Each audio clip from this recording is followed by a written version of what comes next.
In 2003, philosopher Nick Bostrom suggested a radical idea. What if we're living in a computer simulation? Sounds like science fiction, but thousands of years before that, ancient Eastern philosophies were already saying the same thing. In Vedanta and Buddhism, the world was called Maya, an illusion. And then, in the 20th century, Neville Goddard took it even further. He said the simulation isn't just around us, it's being projected from within us. Your reality, according to him, is not something you react to, it's something your consciousness creates. This video isn't just about mind-bending theory. It's about something deeply practical, how to wake up inside the simulation and start shaping it intentionally. If you've ever felt stuck in the same patterns, if you've ever asked, why do I keep attracting the same problems? This is for you. And don't leave early, because in part 7, I've put together a super simple daily method. Just 5 to 10 minutes a day. No fluff. It's what I personally use. I'm not perfect, but I can honestly say this practice has helped me become more grounded, more focused, and more aligned every day. If you're curious about how to rewire your inner world and start living with more clarity and power, stick around. And hey, if this kind of content speaks to something real in you, do me a favor, hit like so more people can find this, subscribe to follow along this journey, and leave a comment, even just one word about what you're feeling right now. That's how we build a community of people waking up together.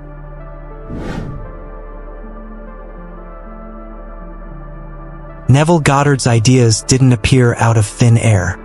He wasn't a scientist in the traditional sense. No lab coat or equations, but he studied human consciousness with the intensity of a physicist. Born in the early 1900s, Neville spent much of his life exploring the nature of reality, heavily influenced by mysticism, biblical symbolism, and his own personal experiences. What made him different was his bold claim: consciousness is not in the world is in consciousness. From this foundation, he developed what some now call a kind of spiritual hacking, a way of deliberately shifting your internal state to reshape the external world. According to Neville, the world we see is not fixed or truly out there. It's more like a projection coming from within. Every person, situation, or event that shows up in your life is somehow reflecting what's happening in your own inner state. Imagine your mind as a film projector. What's on the screen isn't random. It's being projected from the real inside. That real is your awareness, your beliefs, assumptions, emotions, and mental images. This sounds abstract, even mystical, but let's connect it to real-world science to ground the idea. One of the strangest findings in modern physics, the double-slit experiment, suggests that the act of observation affects physical reality. When no one's watching, particles behave like waves, existing in a state of probability. But the moment someone observes, they collapse into a specific position. In simple terms, reality shifts depending on whether it's being perceived. If you think about that for a moment, it's not far from what Neville said. Consciousness isn't just watching the world, it's helping shape it. Now let's look at the brain. Dr. Joe Dispenza, who researches neuroplasticity, has shown through brain scans and behavioral studies that our thoughts and emotions can literally rewire our neural pathways. When someone consistently imagines a new future, while deeply feeling the emotions associated with it, the brain begins to form new connections, new patterns. These changes don't stay inside the skull. They show up in behavior, choices, even in physical health. Dispenza boils it down to a formula. Mental image plus elevated emotion equals a new personal reality. Sound familiar? But here comes the tough question. If everything is a reflection of consciousness, what about people who suffer? Are they responsible for their pain? That's where it's important to pause and understand the nuance. Neville didn't deny suffering or suggest that people choose trauma. He didn't blame victims. Instead, he emphasized agency, our power to reclaim our inner space after hardship. His philosophy is not about avoiding pain. but about transforming from it. Recognizing your role in shaping your experience. Doesn't mean you caused the storm, but it does mean you're the one holding the wheel now. Think about how often this dynamic plays out in daily life. When you're in a bad mood, doesn't the world seem to respond with more irritation and conflict? And on days when you feel good, confident, light, you often find people are friendlier, things work out more smoothly. That's not magic. It's a subtle feedback loop between your internal state and your external experience. The problem is, most people don't realize this loop exists. They live reactively, assuming the world is happening to them. Neville called this being asleep. To wake up means to start noticing the link between what you feel and believe inside and what unfolds outside. Once you see that connection, the next step is to test it. That's where the real power is. Try it. Picture a scenario you want vividly. Feel the emotions you'd feel if it were real. Sit with it. Then watch your outer world. Maybe nothing changes instantly, but maybe something shifts. Then try it again. You're not trying to force the world to obey you. You're learning to tune your internal state like a frequency and seeing what starts to resonate with it. This isn't a shortcut to success or a way to ignore reality. It's an invitation to realize that reality is more participatory than passive. You're not just living in the world, you might be helping generate it. So the question becomes, what kind of reality have you been unconsciously projecting all along? And what might happen if you started choosing it on purpose?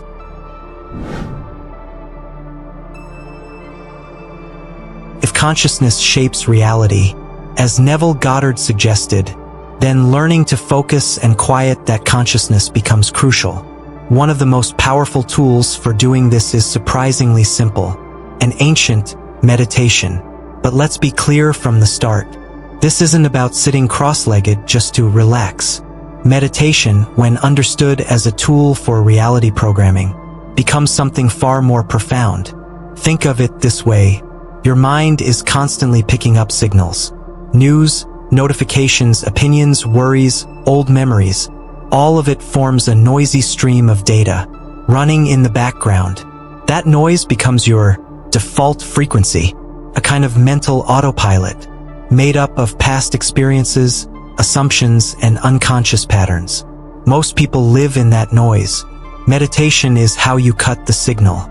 It's how you unplug from the programming of the past and return to a neutral, original state.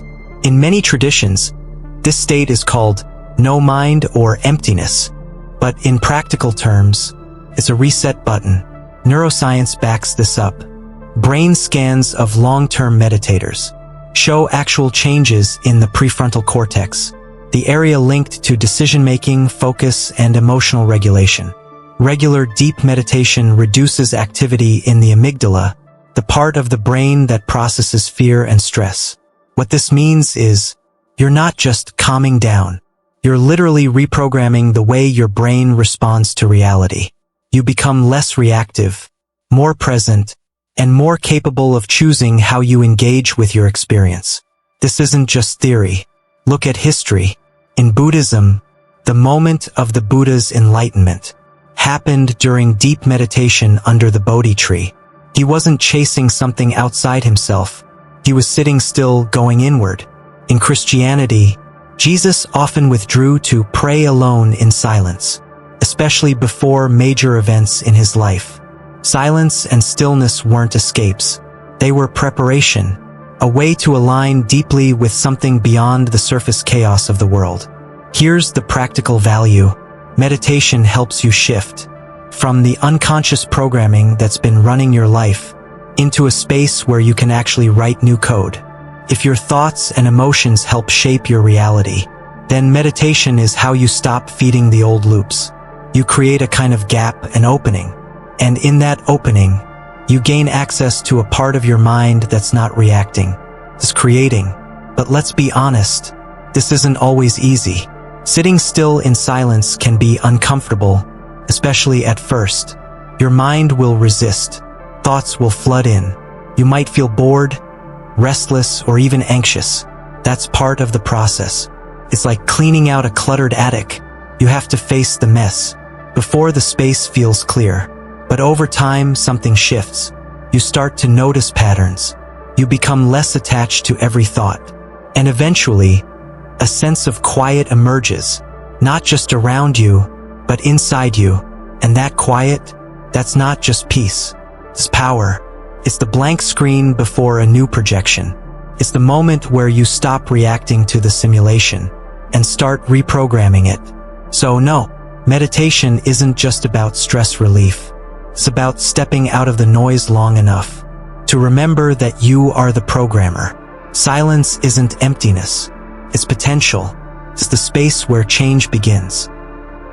If meditation helps you unplug from the noise of old programming, then revision is how you actively rewrite it. This technique, popularized by Neville Goddard himself, is deceptively simple. You take a memory, usually one that was painful, disappointing, or limiting, and you rewrite it in your imagination, as if it had gone the way you wish it had. At first glance, this might sound like denial or wishful thinking, but there's something deeper at play. The mind, especially the subconscious, doesn't clearly separate what actually happened from what is vividly imagined if emotion is involved. This is why you can cry at a movie or feel your heart race during a dream. Your emotional system reacts not to facts, but to experience. And revision works by giving your emotional body a new version of that experience. Here's how it works in practice. Let's say you grew up feeling that your father didn't support you emotionally. That belief, "I'm not worthy of love," or "men don't care," can quietly influence your relationships, your self-worth, even your career choices. With revision, instead of replaying that same painful scene in your mind, you go back to it and change it. You imagine your father did show up. He said the words you needed to hear. He was present, kind, proud. You see it, feel it, and let your body absorb the new version. Not just intellectually, but emotionally. What's the point? You're not changing the facts. You're changing the emotional imprint left behind. And that's the part that actually affects your behavior in the present. When the energy around a memory shifts, your current perception, and even your future decisions, can shift with it. There's growing support for this idea across several therapeutic disciplines. In inner child healing, for example, clients are guided to revisit early emotional wounds and give their younger selves the love or protection they lacked. Hypnotherapy and regression therapy use similar methods, leading people into relaxed states where the subconscious is more open, and then reworking how a memory is stored or understood. Neurolinguistic programming, NLP, uses techniques like reframing and timeline therapy to help people reassign meaning to past events. All these methods share one principle. It's not the event itself, but the meaning we attach to it that shapes our beliefs and behavior, and meanings can be changed. Real-world results speak for themselves. Many people using revision techniques report major emotional shifts, healing long-standing rifts with parents, letting go of guilt or shame, improving their confidence, or finally attracting healthier relationships. And they didn't do it by changing other people. They did it by changing the memory's charge inside themselves. Here's something important. Revision doesn't mean pretending bad things never happened. It's not about erasing trauma. It's about taking your power back from it. The goal isn't to lie to yourself, but to reclaim your emotional authority over a moment that may have once defined you. You're not bound to keep replaying the same emotional scripts just because they felt real at the time. Like any deep work, revision takes practice. The key is emotion. Flat visualization won't do much. You have to feel the new version in your body. Feel the relief, the love, the resolution. Your subconscious responds to feeling, not logic. Done regularly, revision becomes a tool not just for healing, but for freedom. So while the past may be over, its effects don't have to be permanent. And that's the radical idea behind revision. The past is not fixed. It's alive in your mind, and you can change how it lives there. When you do, the present starts to look different because you're no longer carrying the same emotional weight. And maybe that's the real power of consciousness, not just to create the future, but to rewrite the past.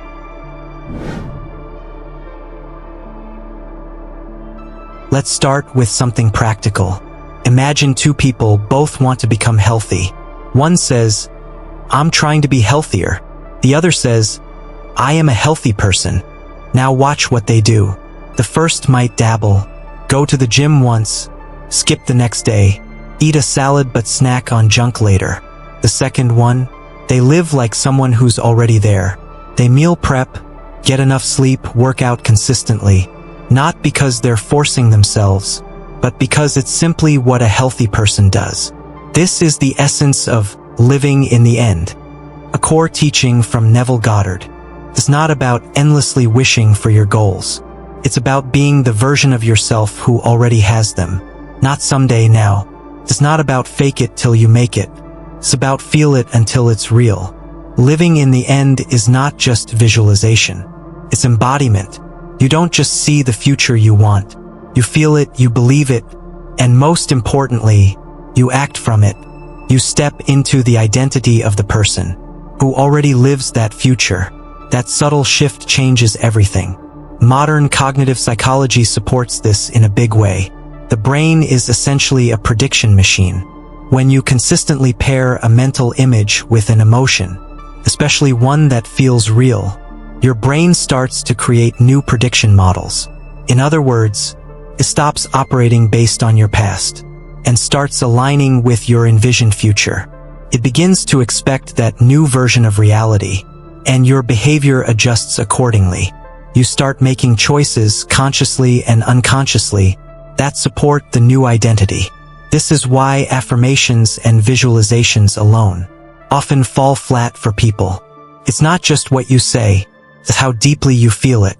You can repeat, "I am successful" all day, but if your internal state still screams, "I'm not good enough," nothing really shifts. Living in the end bridges that gap. It says, "Feel it now. Respond to life as if it were already true." You'll see this principle reflected in many spiritual and religious traditions. In Islam, there's a line in the Hadith that says, "I am near to my servant as he thinks of me." This isn't just about proximity, it's about alignment. Consciousness moves with belief.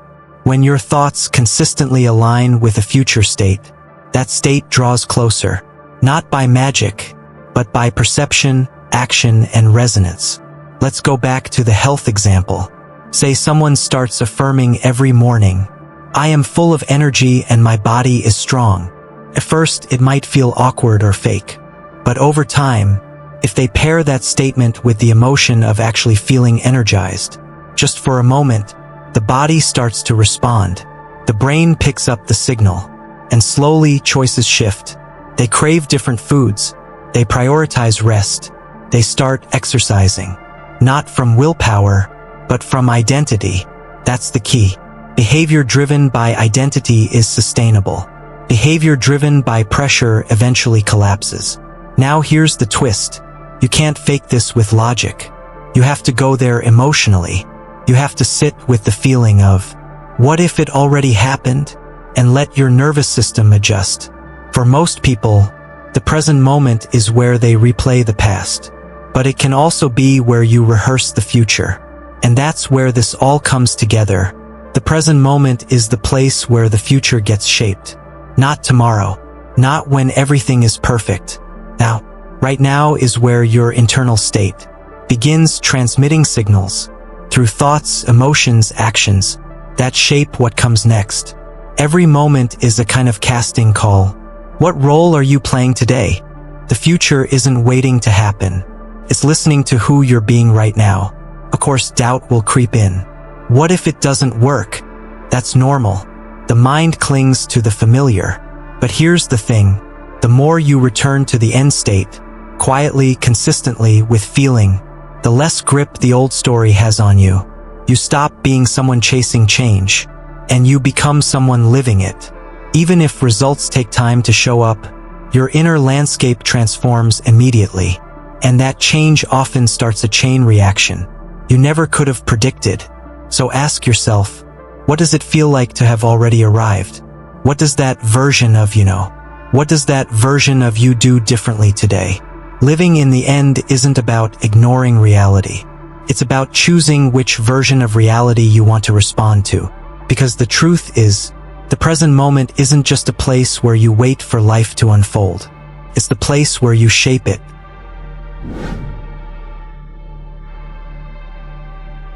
The idea that reality might be a simulation isn't just coming from mystics or spiritual teachers anymore.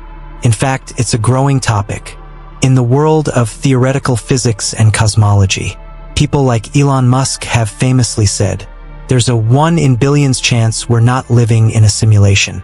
Neil deGrasse Tyson, the popular astrophysicist, has also said he gives it a better than 50/50th chance. That's not science fiction. That's some of the most respected minds on the planet seriously entertaining the possibility that what we experience as reality might be something like an advanced program. First, this sounds wild, but the logic behind it is actually pretty straightforward. As computing power has exploded, especially with the rise of virtual reality and artificial intelligence, it's become clear that simulated worlds like video games can look and feel increasingly real. If technology keeps advancing, future civilizations could simulate entire universes with sentient beings inside them. And if that's even possible, then statistically, the odds we're in the original base reality are pretty slim. But there's another layer that makes this theory more than just a cool sci-fi concept. Some cutting-edge physics suggests that the fabric of the universe might be built on information, not matter. This is huge. Traditionally, we've thought of reality as made up of solid things, atoms, energy, mass. But newer theories, especially in quantum mechanics and digital physics, hint that at the deepest level, the universe behaves more like code, information being processed, probabilities collapsing when observed. This mirrors what spiritual traditions have been saying for thousands of years, that the physical world is not the ultimate layer of reality. Consciousness, awareness, or mind is more fundamental, so the overlap is striking. Science and spirituality, two areas that have often been at odds, are both arriving at a similar conclusion, that the world we experience may be more like a projection, a rendering, a simulation running on some deeper structure. But this raises a big philosophical question, and a common critique. If reality is a simulation, does anything still matter? What about morality, justice, meaning? If everything is just code, does that make life meaningless? It's a fair concern, but the answer depends on understanding what's simulated and what's not. According to both simulation theory and many spiritual frameworks, it's only the environment that's simulated, the external world, the space-time matrix we move through. But your consciousness, your self-awareness, your ability to reflect, choose, and feel, that's not simulated. That's real. In other words, the player behind the character is not part of the simulation, and that changes everything. Because if your consciousness is real, then so are your choices, your sense of ethics, your emotions, your ability to empathize or harm. They all matter, even if the stage they're playing out on is virtual. In fact, it could be argued that in a simulated environment, how you play the game becomes even more important. You're not just reacting to a world, you're interacting with a system that responds to your internal state. Your values, your integrity, your intent, they shape your experience inside the simulation. This view doesn't erase justice or morality, it deepens them. It suggests that we're not at the mercy of a random universe, but part of a responsive system, where meaning is something we generate through conscious choice. If anything, simulation theory increases the importance of self-awareness and ethical living, because it implies that what you put out comes back. Maybe not in some mystical karma sense, but as feedback from a system that's built to mirror your internal state. So yes, the idea that reality is a simulation can sound destabilizing at first, but if you look closely, it's actually empowering. It says, you're not a powerless piece in a giant, uncaring machine. You're a conscious participant in a dynamic, living interface. The world may be rendered, but the one witnessing it is real. And what you choose to do with that awareness, that's where meaning lives. So maybe the real question isn't, is this all just a simulation? Maybe it's, what kind of player are you going to be now that you know?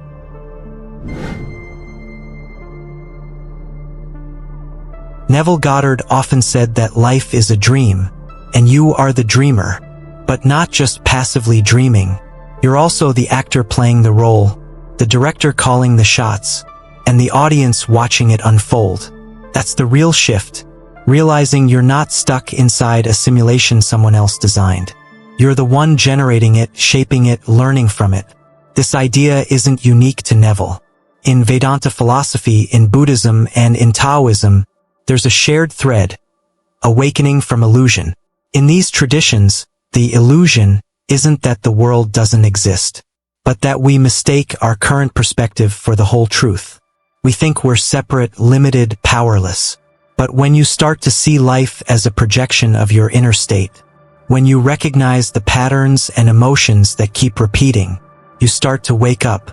And here's the turning point. Once you see the simulation for what it is, you can begin to create within it consciously. That's where transformation begins. Most people think negative emotions or painful experiences are signs of failure, but from this lens, they're actually data. Every feeling of frustration, fear, shame, or limitation is information, showing you what beliefs are still running in the background. These aren't just bad moods to escape. They're clues pointing toward old scripts you've outgrown. And if you're the writer of this reality, you can rewrite them.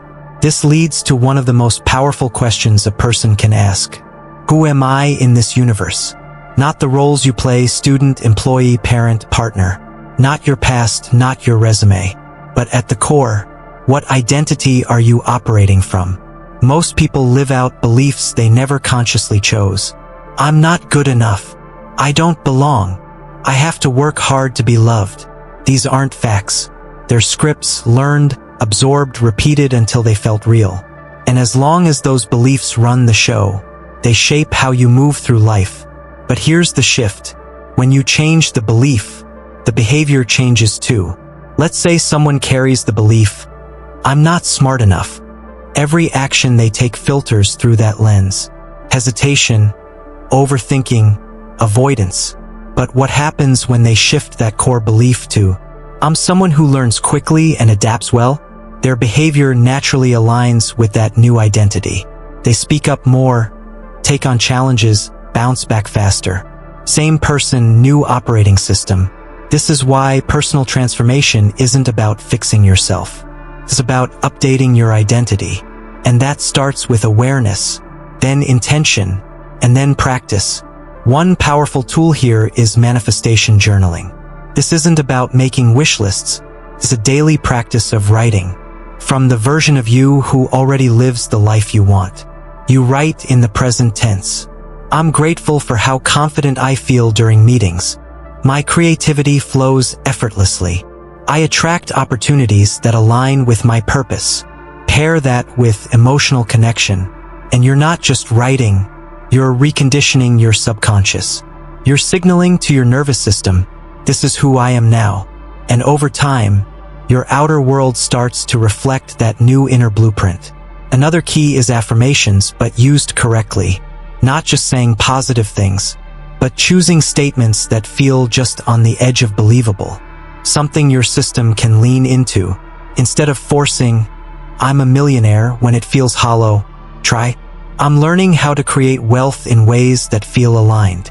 Let your affirmations build momentum, not resistance. And then, there's living with intention. That means you don't wait for proof before shifting your energy.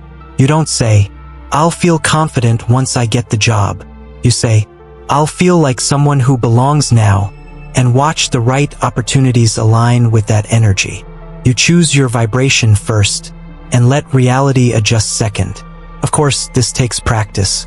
Some days you'll feel powerful and aligned. Other days, old stories will creep back in.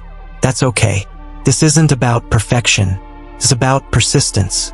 Every time you return to your core truth, I am the creator, not just the character, you strengthen that signal. Your vibration gets clearer. Your choices become more aligned. And the simulation starts reflecting a new version of you back at every turn. In the end, this work isn't about escaping the simulation. It's about mastering it. It's about waking up, realizing your role, and choosing how to play it, with clarity, with presence, and with power. Because once you see that you're the actor, the director, and the audience, you stop waiting for the plot to change. You pick up the pen, and you start writing the next scene yourself.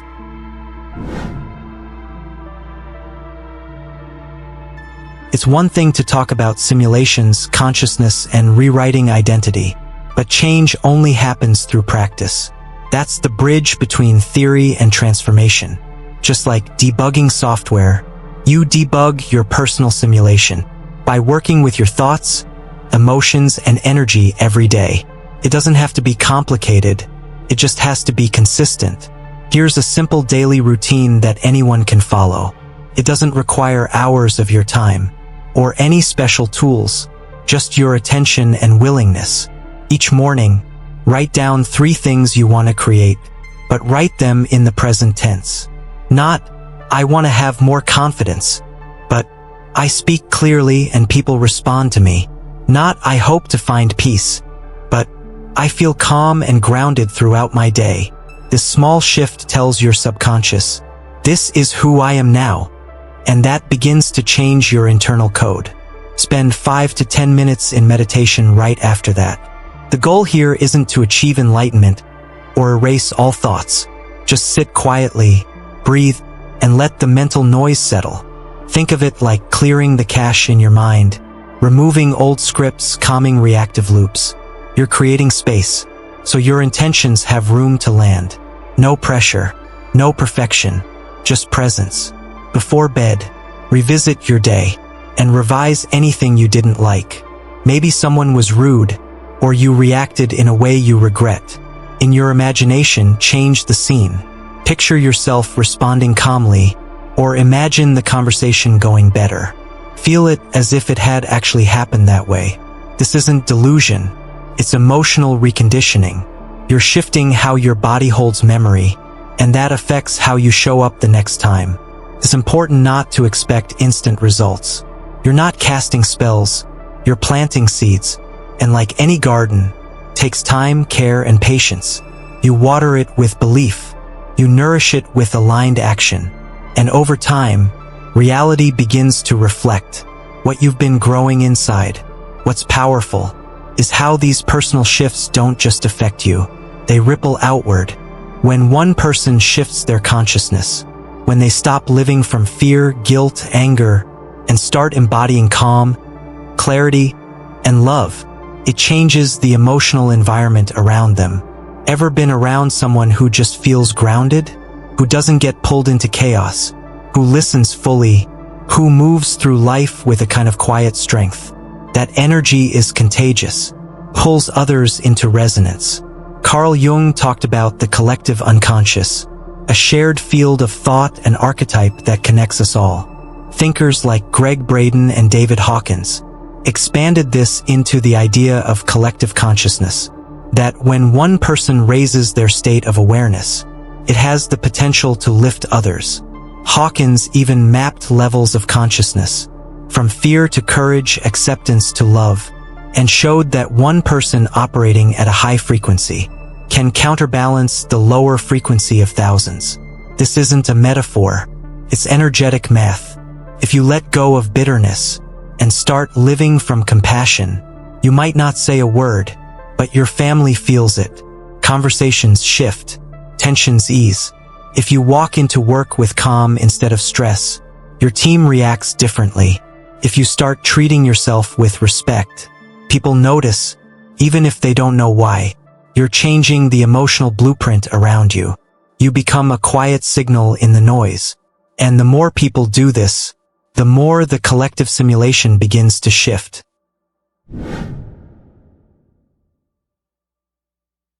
Let's end with a true story, one you probably know, even if you've never looked at it this way.